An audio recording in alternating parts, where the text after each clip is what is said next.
pemirsa, Bapak Ibu, saudara-saudari dimanapun berada, selamat datang di acara talk show dengan tema bagaimana pemberdayaan perempuan dalam membangun ketangguhan di masa pandemi COVID-19 ini.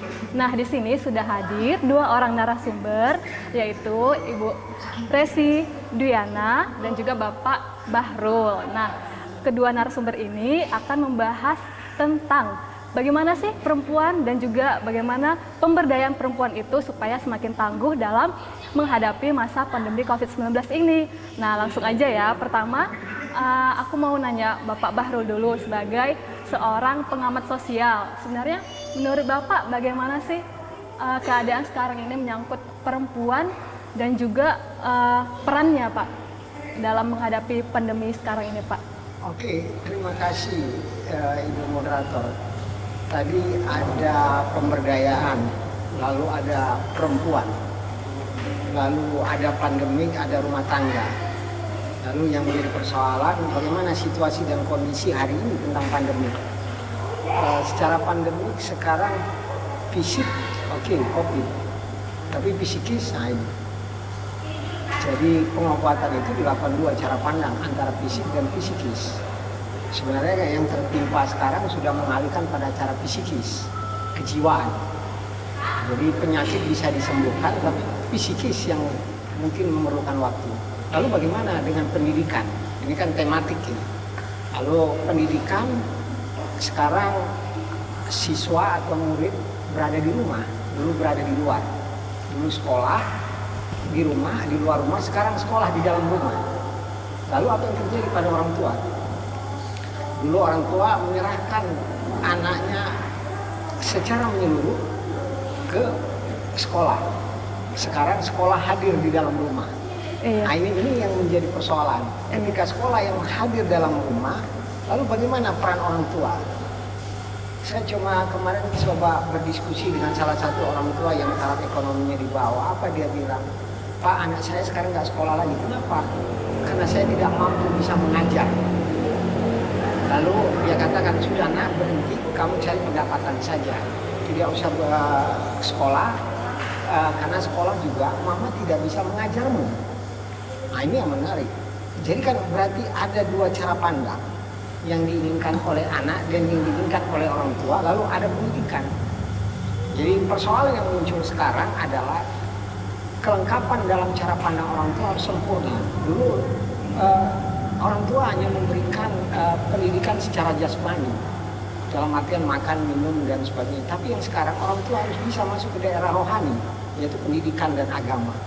Lalu bagaimana pendidikan ini? Dulu orang tua hanya berbicara di dalam rumah tangga saja, sekarang orang tua harus berada di luar rumah tangga, yaitu pendidikan. Yang menjadi persoalan sekarang bagaimana dengan anak dan orang tua untuk menyelesaikan pendidikan. Lalu ada pendidikan dan ada orang tua. Kemampuan orang tua harus lebih baik dibandingkan kemampuan anak dalam pendidikan. Sekarang guru berada di luar, guru tidak hadir di dalam rumah.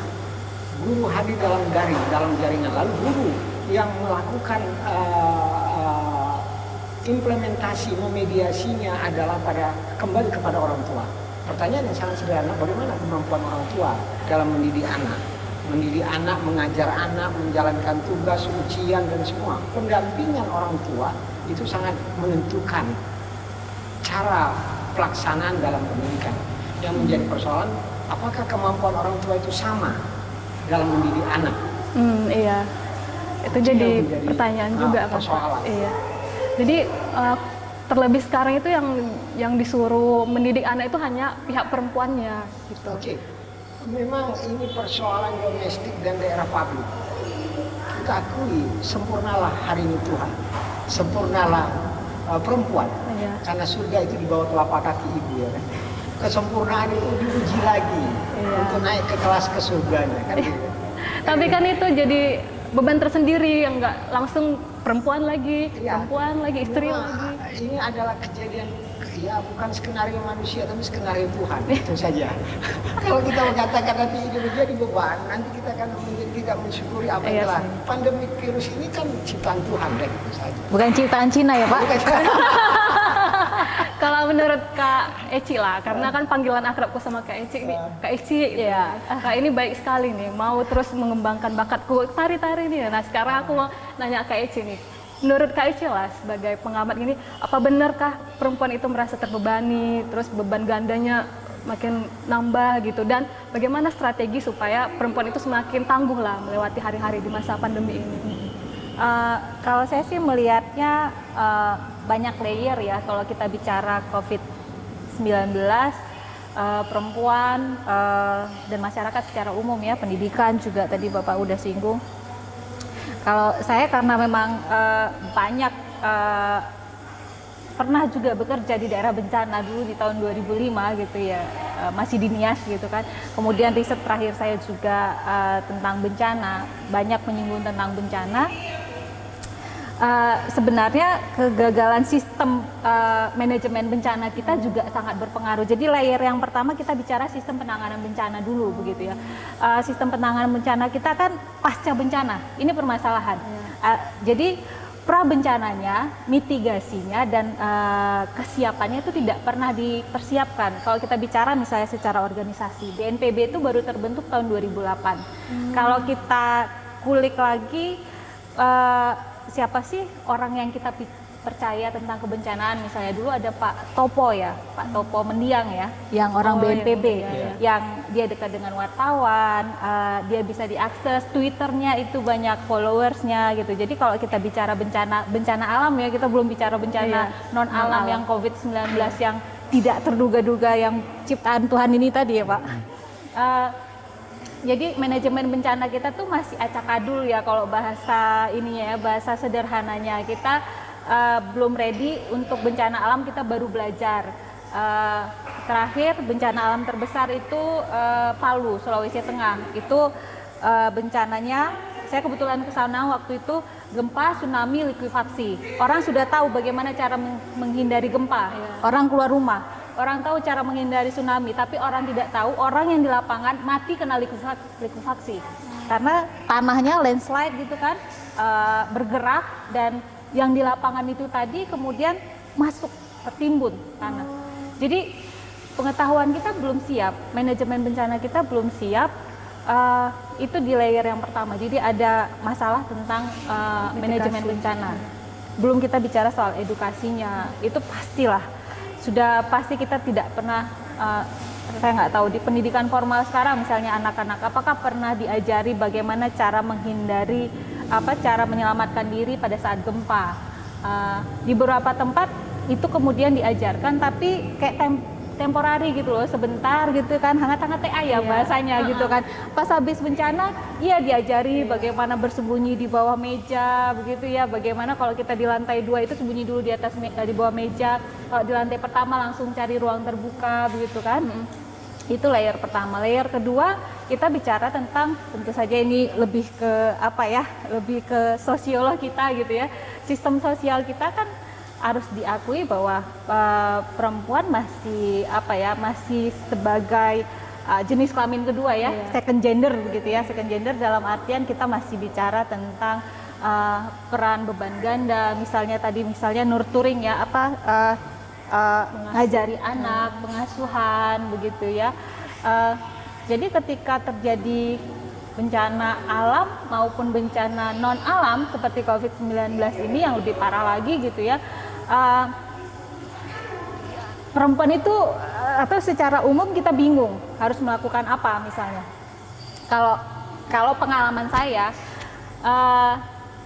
di Januari, pertengahan Januari, begitu banyak berita waktu itu tentang COVID-19 di China, kemudian menyebar, kalau nggak salah negara pertama tuh kalau nggak Filipina, Thailand begitu ya.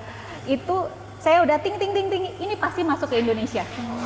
Saya sudah nyiapin, waktu itu saya sudah menimbun masker. Pertengahan Januari saya sudah menimbun masker. When everybody, nggak ada yang beli masker. Saya timbun masker yang 100 pieces. Terus saya waktu itu masih ke Solo, Jogja, dan ke Palu, dan itu bawa masker itu sampai puluhan. Jadi disesuaikan berapa hari begitu kan.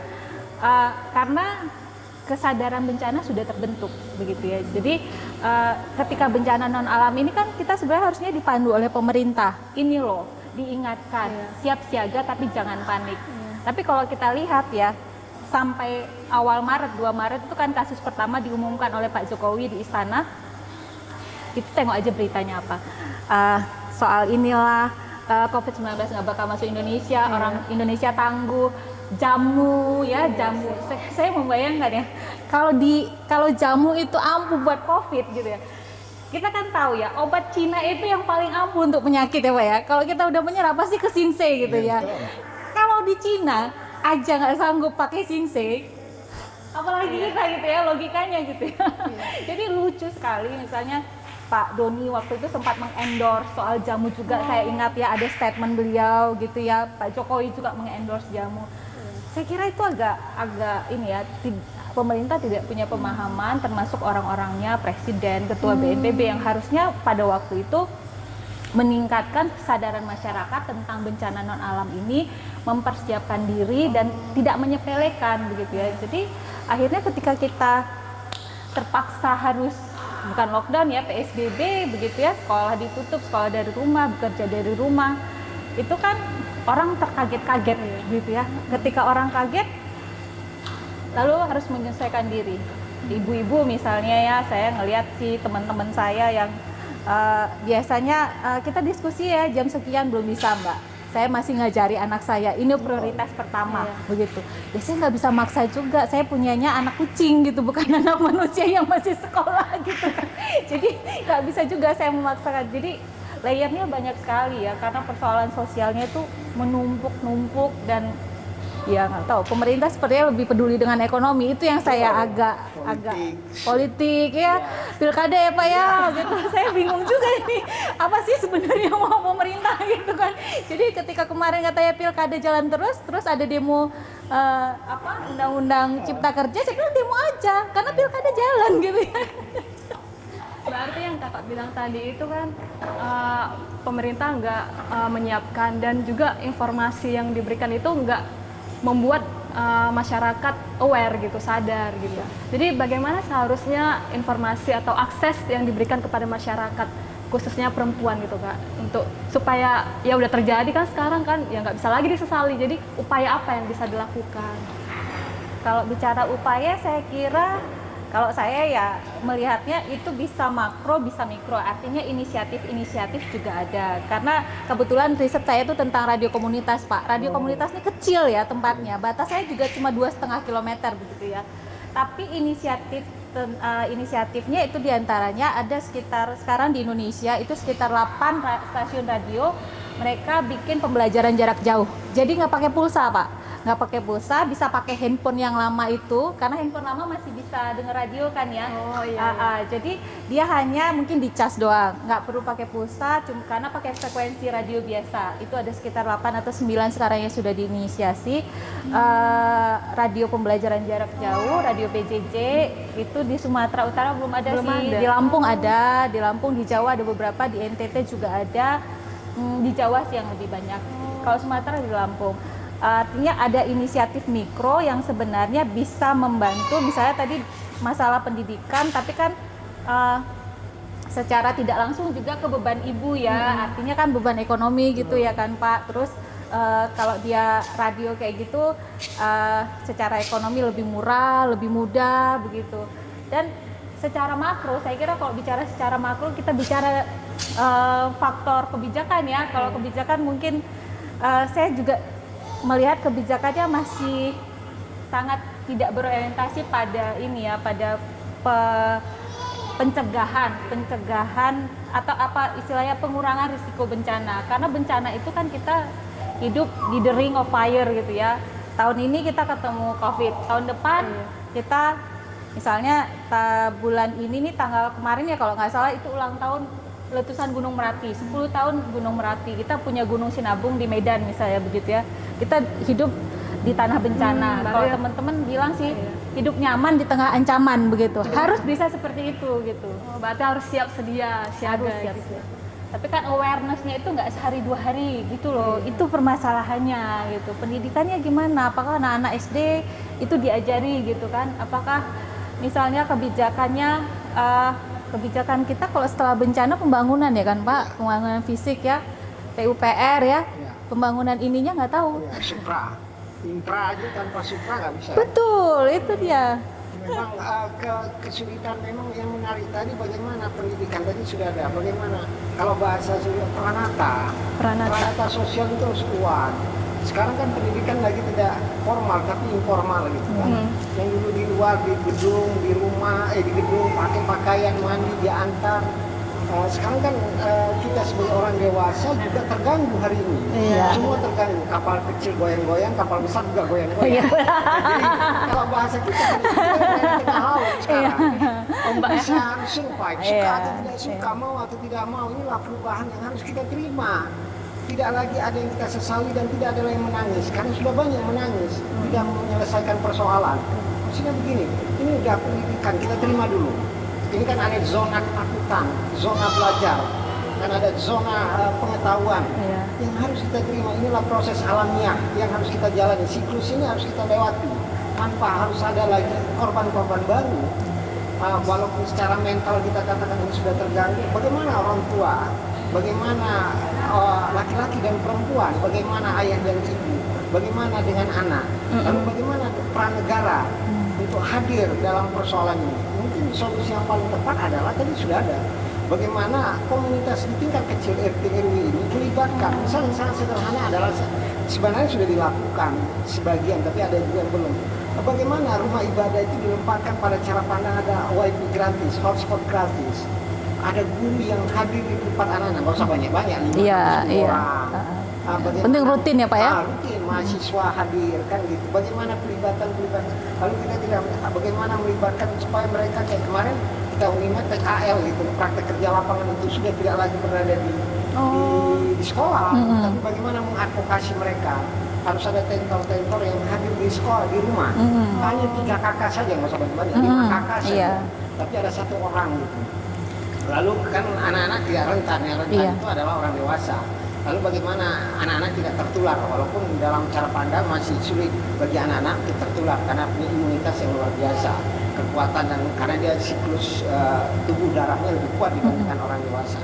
Jadi yang menjadi persoalan adalah kita tidak zamannya lagi mengeluh, kita tidak zamannya lagi tidak menerima ini perubahan. Suka atau tidak suka, kita harus bisa beradaptasi.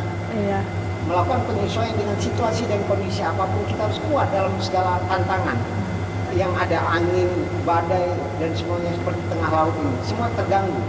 Yang menjadi persoalan bagaimana orang tua laki-laki dan orang tua perempuan untuk bekerja sama menyelesaikan pendidikan anak-anak. Jangan nanti lost generasi.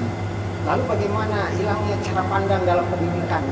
Lalu kita bagaimana pendidikan ini bisa sampai transformasi knowledge pengetahuan ini disampaikan pada guru bisa terimplementasi pada orang tua dan bisa terimplementasi pada anak. Jadi yang belajar hari ini bukan orang tua juga, anak juga, tapi orang tua.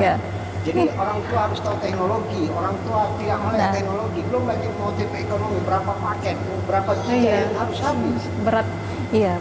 Bayangkan sekali berdiri saja kita hampir rata 0,5 sampai 1 giga habis. Dalam 1 kali ketika kita diskusi, memang saya akui 2 kali saya bereksperimen, kegagalan dalam transformasi knowledge pengetahuan, keinginan dosen dengan murid gagal karena tidak ada ketemu dengan media pembelajaran. Biasanya ada papan tulis, ada spidol, ada interaksi. Terutama pendidikan menengah dan dasar ya Pak ya? Dasar, apalagi tingkat anak-anak. Anak-anak ini harus lebih rigid lagi. Kalau yang dewasa oke lah, masih bisa saya menangkap ada persentase keberhasilan 30 walaupun tak besar ya kan. 30 ke bawah lah paling besar. Tapi tingkat anak-anak bagaimana? Di sini orang tua hadir sebagai guru, orang tua hadir sebagai menyelesaikan persoalan ini. Walaupun bagaimana dengan anak yang banyak gitu ya. Lalu bagaimana dengan anak yang sedikit, yang menjadi persoalan bukan banyak atau sedikit. Yang menjadi persoalan bagaimana penanganan anak menyelesaikan pendidikan lalu dia dapat memahami apa yang dia pelajari. Lagi-lagi orang tua yang ada di sekeliling itu yang bisa memahami cara pandang anak. Bukan anak memaksa cara pandang orang tua. Walaupun ada orang tua kesal dan kecewa beberapa berita melakukan kekerasan kekerasan terhadap anak. Yang menjadi persoalan kita sebenarnya negara harus hadir. Negara harus hadir menyelesaikan persoalan ini dalam situasi dan kondisi. Oke, pandemi selesaikanlah pada para medis dan non medis untuk menyelesaikan, dokter dan spesialis. Tapi jangan membuat kebingungan. Ini kan terjadi kebingungan. Kita sekarang ini sudah ketakutan, sekarang kita paling paranoid, ketakutan yang berlebihan tanpa alasan, lalu menyelesaikan banyak persoalan yang terganggu, yang menjadi persoalan. Kembali lagi, bagaimana perempuan hadir untuk yang bisa menunjukkan ini kan perempuan, selesai. Karena yang bisa dekat dengan anak adalah perempuan. Itu adalah takdir. Tidak ada yang teringat ketika anak sakit pasti tanya ayah mana, nggak ada. Pasti yang ditanya mama. Mana. Acit naik sakit kali, pasti yang disebutnya ibunya. Tidak pernah dia mengatakan ayahnya. Kira-kira itu berarti kan keberhasilan orang tua, ibu dalam interaksi dan mobilitas yang terjadi. Jangan nanti masuk dalam stereotip gender ya, seolah-olah ada jadi batal ya. Jadi maksudnya gini, apa yang terjadi dalam pendidikan anak yang kita lakukan adalah pengetahuan ilmu dan implementasi dalam ilmu, etika kalau kita bilang, harus selesai. Orang tua harus bisa menyelesaikan bagaimana mengerjakan tugas, ujian, PR, ya kan, penghafalan dan sebagainya. Orang tua harus bisa memberikan teknologinya, harus menguasai komputernya, Androidnya. Orang tua juga harus bisa menyelesaikan ekonominya. Lalu di mana intervensi yang harus dibangun? Pertama, intervensi terhadap orang tua. Yang kedua, intervensi terhadap teknologi. Nah, nanti kita minta kepada negara untuk hadir memberikan hotspot gratis. Yang bisa anak-anak kumpul di mana, ruang publik mana gitu, yang bisa belajar, misalnya di ruang terbuka, masa ruang tertutup ya kan, ruang terbuka ini ada berapa, misalnya di sini hadir hotspot, di situ di pojok-pojok itu anak-anak belajar, kan tetap juga social distancing, physical distancing tetap terjalan, tapi berikan akses informasi atau jaringan kepada warga negara untuk gratis belajar dalam WiFi itu 24 jam menyelesaikan tugas, jadi terbantulah bagi mereka yang punya ekonomi yang lemah. Ini kan tidak semuanya, kita kan lihat sekarang kan pendidikan SD, SMP, SMA, TK gitu. Mereka juga perlu pendidikan. Sampai kalau kita lihat di beberapa itu banyak mereka menangis, kangen, dan rindu untuk belajar. Ternyata tinggi motivasi kita, ada juga yang jenuh dan sebagainya. Memang kerasa ketika anak-anak itu besar di orang tua dengan besar di guru itu berbeda. Beda sekali. Kalau di orang tua dimanjakan, kalau di guru dididikan. Iya. Kemandirian perempuan, kemandirian anak itu lebih tinggi pada guru. Karena di situ ada kompetisi. Di sini tidak ada kompetisi, kira-kira gitu. Karena semua masuk dalam belayan-belayan cara pandang orang tua untuk menginginkan anaknya. Jadi saran memang tugas itu memang harus selesai. Tugas pendidikan perempuan dan laki-laki gitu. Jangan laki-laki perempuannya aja, laki-laki juga ikut mendamping. Ada pembagian tugas, ada pembagian jadwal, roster, bidang studi, dan kemampuan orang tua dalam pendidikan juga sebaiknya harus bertanya. Kadang-kadang kan orang tua jangan sampai dia memikirkan yang tidak dia tahu lalu tidak bertanya kepada orang yang lebih tahu. Gitu. Aktif jemput bola terhadap persoalan-persoalan pendidikan gitu. Yang selama ini menjadi defensif sekarang harus ofensif, terbuka. Kira-kira itu yang bisa didialogkan bagaimana. Jadi kerangka berpikirnya orang tua, anak, pendidikan, kurikulum, teknologi itu tematiknya. Nah, tematik ini yang harus kita dudukkan untuk penyelesaian itu. Oke Pak. Jadi sangat penting sekali ya perempuan itu. Tapi terkadang ya perempuan di kota memang lebih maju, lebih berdaya gitu. Nah ada juga perempuan yang kurang akses dan juga kurang dapat lah Pak untuk memperoleh informasi dan juga pengetahuan untuk berdaya yang seperti Bapak bilang tadi kan harus mau gitu maju gitu. Nah, jadi aku mau nanya juga ke Kak Eci, sebenarnya apa yang bisa kita lakukan supaya perempuan itu walaupun dia lemah sekarang ini mau untuk memberdayakan dirinya lah untuk beban itu kan sudah banyak ya, dan tadi peran ibu mulai dari sakit, mulai dari pendidikan, semuanya gitu kan menyari mamaknya, mamak mana gitu kan, nggak tahu hitung-hitungan mamak mana gitu, padahal bapaknya di sampingnya misalnya gitu. Sebenarnya kasihan juga bapaknya, mungkin bapaknya pengen kasih tahu gitu, tapi nggak dicari gitu kan. Jadi sebenarnya harusnya bapak protes juga ya, saya kok nggak diminta gitu ya. Tapi mungkin ya itulah ya, karena pola selama ini apa-apa diserahkan kepada ibu. Saya kira karena sekarang sudah kejadiannya seperti ini, saya kira saatnya ibu dan bapak itu bekerja sama ya, perempuan dan laki-laki itu bekerja sama. Dan cuma memang benar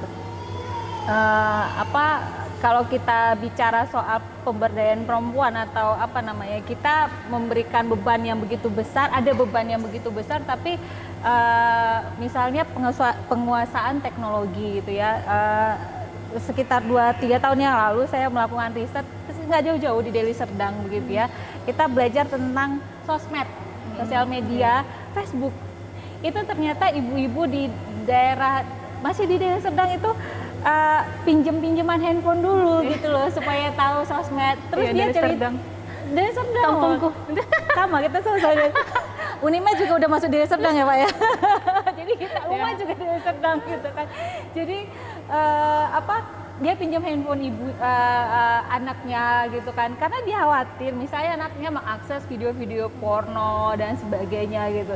Jadi penguasaan teknologi pun, sementara anaknya ini udah 24 jam misalnya main game gitu ya, tetapi dia tidak tahu anaknya mengakses apa. Iya. Sesederhana itu di Deli Serdang. Kita belum bicara di Nias Selatan gitu ya misalnya. Saya punya pengalaman tuh di Nias, di Gunung Sitoli. Memang 2006 ya, tapi ini agak miris buat saya. Waktu itu ada satu keluarga, waktu itu umur saya masih muda, 23. 23. Sekarang berapa Kak? Jadi ibu ini punya anak kembar gizi buruk. Jadi secara fisik kelihatan ya gizi buruk ya. Walaupun anak-anak kota banyak juga yang gizi buruk, fisiknya nampak gemuk tapi makanya makannya itu fast food gitu ya, fast food. Jadi dia tidak kelihatan. Jadi gizi buruk tuh ada beberapa step. Pertama kalau dia memang nggak makan, itu fisiknya kelihatan. Terlalu kurus, terus kepalanya tidak bentuknya tidak seimbang, bukan karena bawaan ini ya, bawaan lahir ya.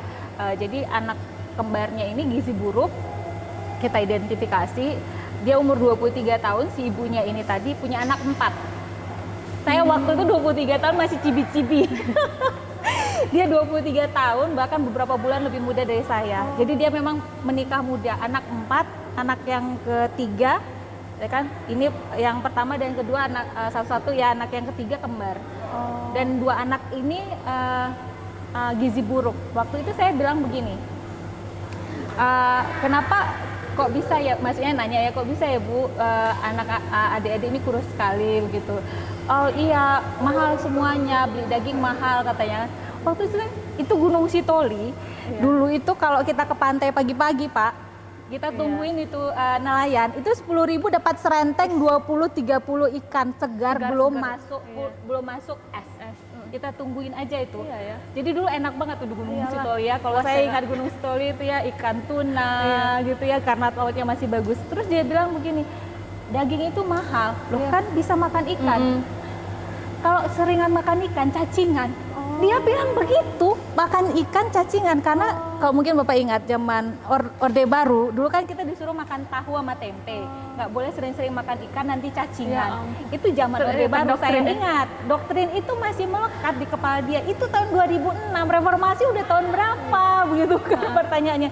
Jadi pada saat itu perempuan memang tidak terakses. Kebetulan memang ibu ini ya sudah menikah muda, di rumah saja, suaminya sepertinya ada KDRT juga ya, cuma waktu itu karena mungkin mabuk-mabukan dan sebagainya begitu ya.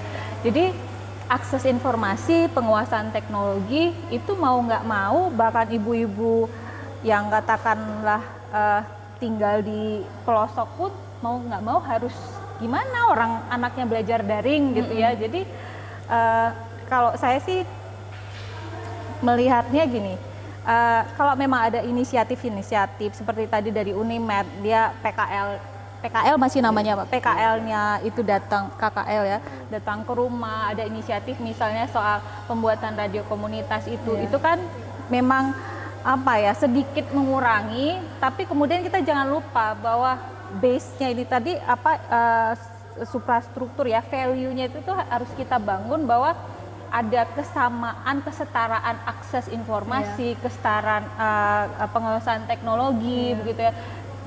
Kalau kita lihat hari ini misalnya ibu-ibu, misalnya orang tua tidak bisa mengajari anaknya, itu teguran loh buat kita semua gitu. Loh, selama ini berarti anaknya pakai gadget tanpa pengawasan orang tua. Apa yang diakses gitu ya kan? Tepakannya lumayan keras ini, tegurannya lumayan keras, tertampar-tampar begitu kan, karena faktanya seperti itu.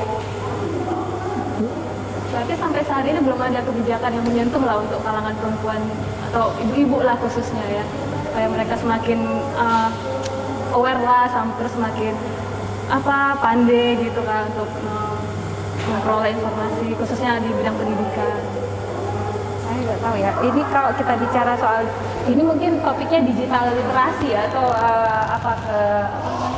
digital literasi apa sih bahasa Indonesianya? Literasi digital. Melek digital. Teknologi. Ya, melek digital. Jadi digital literasi itu kan stepnya sama seperti mungkin literasi yang umum ya, literasi dalam arti membaca biasa gitu kan. Yang pertama kita harus tahu yang pasti tahu, menguasai, paham teknologinya. Yang kedua kita memanfaatkan untuk hal yang positif. Yang kedua, jadi kita masih konsumen yang level 1-2 ini ya kalau kita bicara digital literasi. Nah, yang ketiga kita mampu meng-create konten yang positif gitu. Nah, seperti hari ini nih, ini kan konten yang positif gitu kan. Ini yang level terakhir ini begitu. Cuma kan kita di level 1 aja digital literasinya belum gitu ya. Mungkin sih kalau di orang kota begitu ya sudah paham perempuan muda, perempuan tua, itu saya juga WA-an, Facebookan gitu ya kan. Padahal umurnya udah 66 hampir 66 gitu kan. Facebookan loh, mak gue. Ada ini ya, grup WA reuni gitu kan. Tapi kan kemudian apa yang terjadi? WA grup keluarga itu kan kemudian jadi tempat menyebarkan hoax, menyebarkan karena kita hanya jadi karena memang ini lebih jauh lagi misalnya generasi baby boomers ini kalau saya kan masih ini ya milenial ya, karena lahir di awal 80-an Pak ya, maaf ya, saya masih milenial Pak. Iya betul. Kalau 80-an awal saya milenial ya. Ibu saya kan baby boomer ya, 60-an gitu kan. Mereka itu kan hidup besar tua dengan media seperti koran, TV yang kebenarannya terverifikasi. Jadi ketika melihat media, membaca koran, menonton televisi itu sudah pasti benar, sudah pasti terverifikasi, paling nggak bias. Dan mereka menyamakan apa yang mereka lihat di WhatsApp group, apa yang mereka lihat di Facebook itu seperti membaca koran. Makanya sebenarnya orang tua itu yang banyak kena hoax karena pemahaman mereka membaca media digital itu seperti itu. Beda kalau kita milenial sama generasi Z ini ya, kita sudah paham bahwa kalau yang di Facebook itu belum tentu benar, kalau yang di WhatsApp itu belum tentu benar. Sudah nggak seperti itu, yang orang tua itu justru nggak seperti itu. Jadi mereka ketika jadi konsumen termakan hoax ya jadi permasalahan kan, jadi problem. Penguasaan teknologi juga saya kira levelnya harus sampai level yang ketiga, itu paling nggak level kedua lah ya, memanfaatkannya untuk positif. Kalau saya sih harus pintar-pintar lah sekarang kita sebagai anak mengajari orang tua kita kan, akses informasi yang valid, pelan-pelan kita ajari. Jadi kan kembali lagi ke Bapak ya, tadi Bapak bilang harus kerjasama nih, suami dan istri gitu. Kerjasama seperti apa yang dimaksudkan Pak? Biar lebih jelas kan suami-suami sekarang ini peka. Iya, memang kan mereka peka udah. Oh, Peka pakai kakra ya. Jadi saking banyaknya rempetan gitu iya, ya, jadi peka ya. peka. Saking pekanya mereka sensitif jadi ya. Nah, itu bahaya nih. Kalau bapak-bapak ada sensitif itu bahaya nih. Jadi gini, kita kan tadi ada statement seolah-olah perempuan itu lemah. Salah, perempuan itu kuat. Saking kuatnya mengalahkan laki-laki gitu. Contoh sangat sederhana, obat kuat itu hanya laki-laki, nggak ada obat kuat perempuan. Itu sederhana saja. Oke, kita masukkan faktual. Di mana kuatnya perempuan? Di dapur, di kasur, di sumur. Siapa yang bisa? Mulai terbit matahari sampai terbenam mata suami, siapa yang bisa? Begitu kuatnya. Jadi pertanyaan di mana lemahnya perempuan? Nggak lemah. Secara motif ekonomi itu perempuan yang menghasilkan. Secara motif ekonomi, kalau kita ke dapur, cuci pakaian berapa per kilo? Iya kan? Kalau ke restoran berapa? Lalu itu di dapur, masuk ke kamar mandi, mulai dapur dan semua itu udah motif ekonomi. Harusnya dicas suaminya ya. Kan gitu kan? Istri-istrinya kaya apa ya? Iya. Dicas ya? Kalau kita serahkan pada orang, baby sister berapa? Baby sister berapa? Tukang masak berapa? Itu di dapur saja, belum lagi di kasur. Berapa biaya? logika rasionalitas, ya mulai, ya kan ibadah, ya kan itu kan bagian dari kalau mau ke surga lewat ke situ katanya. Kan itu kan cara pandang yang sederhana. Iya, kan yang jadi pertanyaan yang sederhana itu kan semua motif ekonomi. Pertanyaan yang sederhana, siapa pendapatan paling besar? Perempuan. Siapa manusia yang paling kuat? Perempuan. Siapa yang bisa menyuci pakaian betong-tong dan berember-ember itu? Mesin cuci, Pak. Iya, enggak, dahulu kala. Nah, yang menarik tadi kan ada Ibu tadi mengatakan ternyata teknologi itu tidak melek teknologi tahun 60-an udah bisa main Facebook. Dia jadul tiba-tiba jadi modern kan gitu. Zaman dahulu kala kan berarti ada pergeseran, ada perubahan. Jadi sebenarnya tidak ada, kalau kita ada keinginan untuk merubah diri maka selesai semua perubahan itu. Keinginan itu ya. Ya, keinginan untuk merubah diri dan jangan banyak mengeluh karena mengeluh itu mengurangi kekuatan gitu bahasanya. Jangan lalu menyalahkan tanpa menyelesaikan persoalan gitu. Itu yang jadi kalau saya lihat adalah ada pendidikan, ada orang tua, lalu ada laki-laki dan perempuan. Ya sudah, pembagian tugas, pembagian kerja dalam pendidikan, pembagian kerja dalam rumah dan tangga. Lalu ada kehidupan dan sebagainya. Karena situasi pandemik sekarang ini psikis kita sudah hancur. Jadi kekuatan kita tinggal kekuatan di antara klaster keluarga. Tidak ada lagi. Ini kan kalau ditanya bagaimana situasi hari ini, kondisi hari ini sudah tidak ada lagi hubungan antar keluarga. Ini kan dulu kita sering di luar, tiba-tiba sekarang kita harus di dalam gitu. Nah ini kan mungkin catatan bagi kita untuk mengintrospeksi diri. Dulu kita sibuk dengan orang lain, sekarang kita harus sibuk dengan anak, istri dan suami kan gitu. Dulu kita jarang melakukan hubungan dalam artian bersilaturahmi antara anak dengan orang tua. Sekarang dibuktikan ternyata ujung-ujungnya kehidupan ini kembali kepada keluarga kecil dan keluarga besar ketika kita berada di luar. Itu saja. Jadi apa hikmah dari situasi ini? Ya memang kita harus kuat. Yang tidak mengerti teknologi jadi mengerti teknologi gitu dia. Ini perubahan modernnya. Yang biasanya lewat tatap muka sekarang masuk dalam jaringan. Dulu offline, sekarang online. Semua harus selesai dengan cara pandang. Kita harus eksis dalam pertarungan ini. Kita harus sustainable, berkelanjutan dalam pertarungan ini. Tidak ada lagi melihat situasi bagaimana menyelesaikan ke depan. Tidak lagi melihat ke belakang lalu menyesali ke belakang lalu mundur. Nah, itu nggak bisa. Lalu kita menyelesaikan bagaimana perempuan hadir. Memang yang bisa menyederhanakan, nggak usah jauh-jauh. Tingkat partisipasi yang paling tinggi itu dimulai dari politik perempuan. Ternyata suara yang paling banyak itu di tangan perempuan. Hebat nggak perempuan? Bukan di tangan laki-laki. Karena perempuan itu bisa melahirkan suara untuk pemilu hari ini tergantung perempuan rupanya. Gerakan mama ya? Iya, gerakan mama. Bayangkan dia dekat dengan anak, dia dekat dengan menantu, dia dekat dengan suami. Udah 3 suaranya. Baru masuk politik itu apa? Apa yang terjadi ke Ibu Kofifa? Iya, dapat ya kan? Nanti kita cerita backgroundnya. Kayak seperti itu Ibu Kofifa. Jadi dia memang pendekatannya ke perempuan. Perempuan. Istri-istri paling. Berarti perempuan itu, siapa yang bilang perempuan lemah? Perempuan itu lebih kuat dari laki-laki. Yang dianggap perempuan lemah kan ketika ngangkat beban berat, itu dianggap lemah. Nah, tapi kan bukan dalam artian ketika bicara berat, laki-laki bisa angkat 30 kilo, perempuan bisa 10 kilo. Itu kan pembagian tugas, pembagian kerja.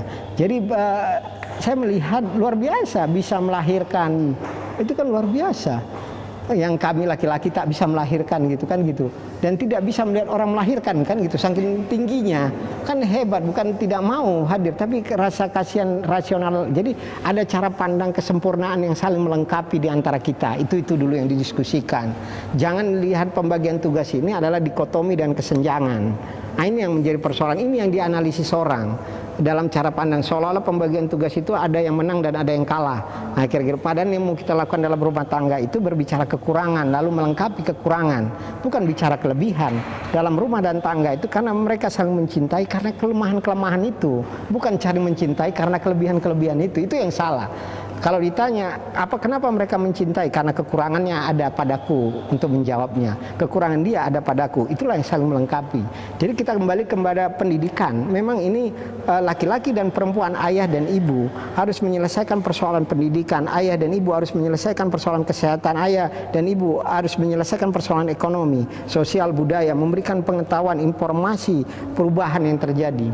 Yang menjadi persoalan, kita masih tadi moderator mengatakan lebih enak di perkotaan dari pedesaan. Nah, ini yang harus kita dudukkan lagi. Di mana treatment obat yang harus kita berikan kepada persoalan-persoalan ini. Ini yang harus kita duduk. Bagaimana ibu-ibu di desa untuk membangun pengetahuan itu. Lalu bagaimana hadir dalam pengetahuan ini ya. Karena tempat dan lokasi, demografi dan geografi itu yang menjadi persoalan. Maka suka atau tidak suka kita mari untuk menanamkan kekompakan di antara kita untuk menyelesaikan persoalan pandemi dalam dunia pendidikan. Lalu bagaimana pendidikan SD, SMP, SMA, lalu universitas. Mungkin kalau universitas bisalah dia berjalan sendiri. Dalam artian walaupun transformasi knowledge-nya sangat sulit kita memahaminya. Tapi kalau pendidikan SD, SMP, SMA ini memang pendidikan anak-anak ya. Andragogi dan pedagogi. Nah, pendidikan anak ini kita harus selesaikan. Jadi kalau ditanya bagaimana, ya mungkin pembagian jadwal, hari, jam. Misalnya ibu bisa di mana, mata kuliah mana, bidang studi mana yang bisa kita bangun. Lalu atau perlu kita mendampingi ada beberapa mahasiswa dan sebagainya untuk, atau memang cepat atau tidak literasi tadi orang tua sebagaimana untuk tidak ketergantungan terhadap orang lain, lalu bisa melakukan pemberdayaan terhadap diri sendiri untuk menguatkan kemampuan dalam berpikir, bertindak dan berbuat dalam menyelesaikan persoalan. Mungkin itu yang bisa kita dudukan. Jadi ternyata literasi tadi, digital literasi tadi, ada kelahiran 60 bisa main Facebook, berarti itu udah prestasi. Itu nggak di luar, nggak semua bisa masuk ke Facebook, masuk ke sel dan sebagainya. Memang keberhasilan, berarti ada perubahan, ada ternyata terbantahkan hari ini bahwasanya teknologi itu ditentukan oleh usia. Tidak. Tapi kemauan dan fasilitas untuk belajar dan bersungguh-sungguh untuk keluar dari kekurangan dan kelemahan itu. Itu yang mau kita diskusikan memang dalam cara pandang itu. Ya, mungkin juga dari Kak Eci dulu satu sosok atau kisah inspiratif lah bahwa perempuan itu dia berdaya dan dia kalau mampu itu bisa jadi luar biasa lah. Ya. Kalau Kakak bisa ceritakan satu jadi pemicu bagi perempuan-perempuan lain, ternyata ketika aku bisa, aku melebihi apa yang dari bayanganku gitu. Sebenarnya apa ya, saya sih gak pernah punya kayak sosok idaman gitu. Atau diri Kakak sendiri? Saya melihat sebenarnya dia memang tidak terputus ya, artinya apa ya, sebuah aktivisme ya kalau kita bilang dalam bahasanya aktivisme perempuan atau apa namanya inisiatif perempuan itu kan sebenarnya saling berkorelasi ya, keluarga di dalam sistem yang lebih besar, misalnya agama, gereja misalnya gitu, kemudian di desa dan sebagainya. Banyak misalnya saya melihat misalnya orang-orang yang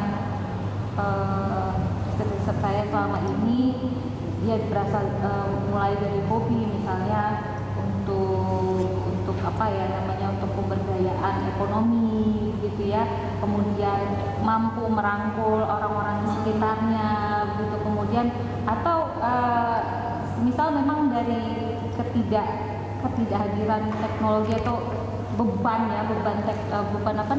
kehidupan itu tadi, misalnya seperti saat ini ya, pada saat kita semua daring, orang-orang kesulitan gitu ya, kemudian ya emak-emak ini yang bersuara gitu kan. Kalau kita lihat misalnya di televisi, liputan-liputan itu kan yang paling jengah dengan kondisi saat ini kan ibu-ibu ya. Mungkin dia tidak mengeksekusi secara langsung, misalnya mengeksekusi dalam artian membuat sebuah apa namanya, sebuah terobosan gitu kan. Tapi suara hati kesulitan itu yang paling dramatis kan kemudian disuarakan oleh perempuan gitu ya, karena ketika perempuan sudah mengeluh sebenarnya udah nggak sanggup lagi gitu Pak, karena dia saking kuatnya tadi. Kalau dia mengeluh sebenarnya itu karena burdennya itu, bebannya itu udah angkat. iya udah angkat karena dia saking kuatnya. Maka kalau perempuan mengeluh sebenarnya itu ancaman, begitu ya. Ancaman, sudah ancaman terhadap seluruh sistem masyarakat. Karena kalau perempuan sudah mengeluh berarti, apalagi laki-laki gitu ya Pak ya, karena dia kuat. Kalau dia mengeluh berarti, kalau saya sih melihatnya banyak sebenarnya ya sosok inspiratif. Kalau saya ditanya satu orang, saya kira saya tidak punya sosok yang bisa mengatakan, ya mungkin mak saya ya sedih lah Pak. Iya. Tapi saya melihat banyak misalnya perempuan yang akhirnya harus kembali ke rumah, misalnya dari berkarir ya, dia berkarir misalnya, sebenarnya giving up karirnya itu juga untuk kembali ke rumah, misalnya mengasuh anak-anak, itu juga sebuah pilihan yang sulit gitu. Atau dari yang dia misalnya dari desa, kemudian ada beberapa kawan yang dia aktif di organisasi, kemudian dia ikut mengorganisir perempuan-perempuan di sekitarnya gitu ya, untuk macam-macam ya, untuk pendidikan apa segala macam, untuk mendirikan salah satunya misalnya kalau tahu Bu Leli yang di LSM Apsari itu kan diinisiasi oleh perempuan juga ya, Bu Leli Jailani misalnya. Saya mungkin mention nama beliau gitu ya, karena dari sebuah keinginan dia untuk memberdayakan perempuan-perempuan desa gitu. Jadi dia berserikat kemudian membuat arisan. Sederhana sebenarnya arisan gitu ya. Arisan itu kan kayak nggak guna gitu ya, tapi kemudian kumpul terus diskusi yang positif. Baru sadar kok ternyata gimana ya anak-anaknya dengan gadgetnya gitu ya. Kalau sendiri kan nggak. Sementara mungkin di rumah ketemu suami mungkin misalnya nggak bisa diskusi dalam artian mungkin waktunya terbatas gitu, atau mungkin suaminya sama-sama nggak ngerti juga, tuh suaminya mungkin ya udahlah biarin aja gitu kan, suka gitu ya kan.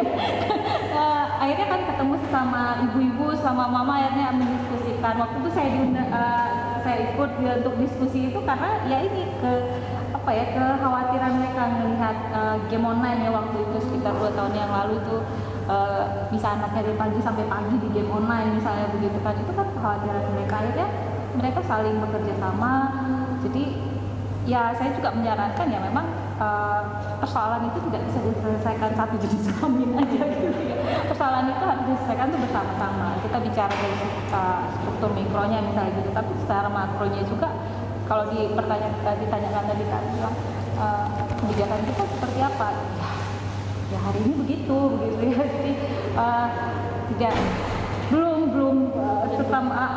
mungkin belum menyentuh secara, jangankan kita bicara misalnya dari vulnerable groups gitu ya. Sudah 1 jam. Jadi menurut saya ada banyak sosok gitu ya, cuma mungkin saya merasa itu anonim. Yang penting mesti mereka berkolaborasi di dalam keluarga dan di kelompok masyarakat yang lebih besar. Itu yang saya lihat, sehingga kemudian ada inisiatif tadi. Ya berarti penting bagi kita juga perempuan yang kalau merasa ada satu persoalan nggak bisa diselesaikan sendiri, cari teman, berdiskusi bagaimana menyelesaikan hal ini, kemudian bersama-sama kita mengupayakan supaya jadi pergerakan kan positif bagi bersama gitu. Nah ini udah 1 jam talkshow kita kan, udah lama kita bincang. Sebagai penutup aku mau minta dari Bapak dulu closing statementnya tentang tema kita hari ini kan, pemberdayaan perempuan supaya perempuan itu semakin tangguh gitu. Jadi dari Bapak dulu apa yang mau disampaikan kepada perempuan-perempuan yang hebat di luar sana gitu Pak. Oke, kita harus sepakat perempuan tidak hanya terlibat pada domestik saja, tapi harus hadir dalam publik. Laki-laki juga tidak hadir dalam publik saja, tapi harus hadir dalam domestik, kira-kira gitu. Jadi yang perlu tadi ada solusi dari diskusi kita adalah bagaimana perempuan itu bisa berinteraksi di luar dari aktivitas dan rutinitas. Dia bisa punya teman diskusi, dia punya teman bertanya, atau dia luangkan waktu dia untuk menyelesaikan persoalan di dalam, bertanya pada di luar. Kira-kira gitu. Jadi misalnya ada pekerja sosial, ada pengajian, ada pengkaderan, atau ada apa kegiatan, ada arisan yang menghasilkan pencerahan gitu, menambah wawasan. Yang bagi perempuan adalah bagaimana menambah wawasan itu dilihat dari luar ke dalam. Jadi dia tidak larut dalam cara berpikirnya ketika dia berada dalam problem, dalam masalah yang ada di dalam kepalanya. Lalu yang menjadi persoalan, coba cari teman curhat, cari teman berbagi, coba cari teman, itu kan ada komunitas, ada arisan dan sebagainya, ada di rumah ibadah juga ada, ya kan, ada di daerah keluarga juga ada tempat sharing, berbagi pengalaman, berbagi ilmu. Jadi jangan dilihat dari cara pandang ini adalah by incident, tapi by design-nya. Jadi ini kita ambil dari cara pandang, bukan pengalamannya tapi ilmunya. Instrumen ini harus punya kita untuk menyelesaikan instrumen berbagi ilmu, lalu berbagi konsep dalam cara pandang mengimplementasikan. Jadi kejenuhan itu muncul karena tidak ada berbagi, itu saja. Kejenuhan itu muncul karena tidak ada literasi. Kira-kira itu yang menjadi persoalan. Kita harus mencari perbandingan dengan kehidupan yang berbeda, lalu menangkap dari cara pandang yang penyelesaian masalah, atau mungkin ada masalah yang sama lalu kita berbagi dengan masalah yang sama, lalu solusinya apa.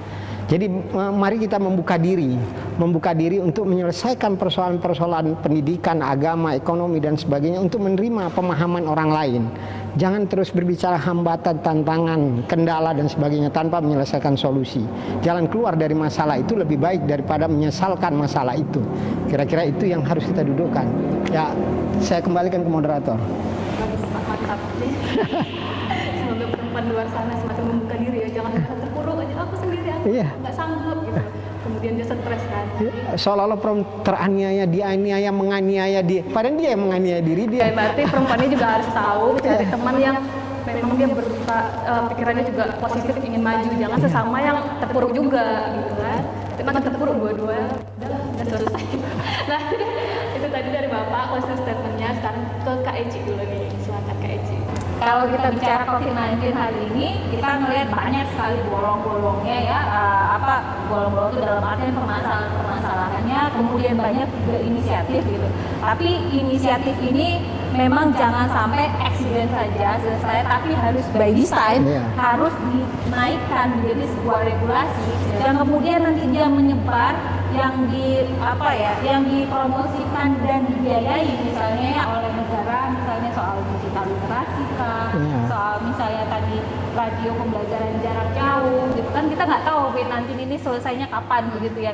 Boleh nggak misalnya radio pembelajaran jarak jauh yang mudah dan murah itu bisa diinisiasi di setiap kabupaten, di setiap kecamatan, begitu hal seperti itu. Jadi kalau saya mungkin melihat dari struktur makronya, harus ada regulasi juga yang sebenarnya mengambil berdasarkan inisiatif-inisiatif yang sudah dilakukan, sesuatu hal-hal yang positif yang sudah kita lihat hari ini begitu ya, supaya jangan sampai kita kayak muter-muter gitu ya. Hari ini kita hadapi COVID-19, oke, kita selamat dengan berdarah-darah misalnya gitu. Tapi di bencana selanjutnya kita masih kayak gitu ya. Itu ibarat seperti keledai yang masuk lubang, keledai saja tidak masuk lubang 2 kali gitu ya. Jadi dari hari ini kita memang bersyukur ada banyak inisiatif, ada banyak kegiatan aktivisme yang positif begitu ya. Tapi saya berharap kita bisa perempuan maupun laki-laki bisa sama-sama mengadvokasi apa yang kita hadapi hari ini. Persoalannya apa? Apakah persoalannya ternyata adalah kesenjangan digital misalnya ya, kalau dari sisi saya ya, kesenjangan digital yang sangat terasa. Kita advokasi bareng-bareng bagaimana supaya kita tidak cuma bicara tentang ada internet gitu ya, tapi ternyata ada media lain yang bisa sampai ke pelosok-pelosok, yang murah, yang bisa diakses oleh siapa saja gitu kan. Jadi kalau buat saya perempuan memang harus terus bersuara ya, perempuan dan laki-laki harus terus bersuara. Permasalahan hari ini kita usahakan untuk kita gaungkan terus gitu ya, supaya di bencana selanjutnya kita lebih ready gitu loh, lebih tangguh begitu, baik perempuan maupun laki-laki sama-sama ya. Sama-sama. Ya. Makasih ya Kak, makasih ya Pak. Ya, oke. Oke, baiklah pemirsa, demikian tadi bincang-bincang kita, sudah banyak mengupas tentang peran perempuan, penanggulangannya, dan juga kebijakan-kebijakannya. Nah, dari saya sendiri mengajak kepada teman-teman semuanya, marilah kita semakin memberdayakan diri kita, walaupun kita sudah merasa tangguh pun kita tetap harus mengakses informasi yang valid gitu, dan juga kita harus membagikan dan juga mengajak kawan-kawan perempuan-perempuan lain semakin memberdayakan dirinya juga gitu. Karena kita udah berdaya, ayo rangkul sesama kita di sekeliling kita supaya kita semakin maju gitu. Dah, itu aja intinya dari talkshow kita. Mari sama-sama menghadapi pandemi COVID-19 ini dengan kerjasama dari ruang lingkup keluarga yang lebih dulu. Itu aja ya dari saya, perwakilan dari Komsoska mengucapkan terima kasih, dan juga dari PPMN UNESCO. Sekian dulu ya. Terima kasih Pak, terima kasih Kak. Ya. Oh ya, satu lagi, tetap jaga kesehatan, social distancing, jaga jarak, pakai masker, dan juga kalau nggak perlu kali nggak usah keluar rumah, di rumah aja ya. Sekian, terima kasih. Ya, tambah satu, jangan lupa protokol Tuhan, berdoa. Protokol kesehatan tetap di jalan, protokol Tuhan juga harus dilakukan. Biar imunnya meningkat. Ya. Baik.